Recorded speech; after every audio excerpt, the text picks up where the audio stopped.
క్రీస్తు దినమునకు నిష్కపటులను నిర్దోషులు కావాలనని ప్రార్థించుచున్నాను. ఫిలిప్పులకు రాసిన పత్రిక 1వ అధ్యాయం 11వ వచనం. నిష్కపటులు, నిర్దోషులు, దేవుని సంబంధులు, పరలోకవాసులు, దేవునికి ఇష్టులు, మహత్తర మెరుపువోలే భూనివాసులందరికీ అగుపడులాగున మనుష్య కుమారుని రాకడ తటస్థించును. అదియే క్రీస్తు దినము. ఆయన రాకడలో భూనివాసులందరూ రొమ్ము కొట్టుకొందురు. యేసు అనుకొనని ఘడియలో రారాజుగా తీర్పు తీర్చుటకు ఈ భూమికి ఎత్తించును. ఆయన రాకడ తప్పదు, కానీ సమయం ఎప్పుడో తెలియదు.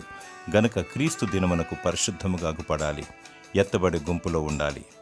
భలా నమ్మకమైన దాసుడాని దేవుని ద్వారా మెప్పు పొందాలి. నిందారహితముగా నిర్దోషంగా జీవించు, నిత్య రాజ్యము పొందుకునేదవు. యేసు పరిశుద్ధ రక్తమందు కడుగబడి అంతం వరకు ఆయనను వెంబడించినప్పుడు నీవు దేవునితో సదాకాలము ఉందువు. దేవుడు నీకు జీవ కిరీటము దయచేయునుగాక. ఆమేన్.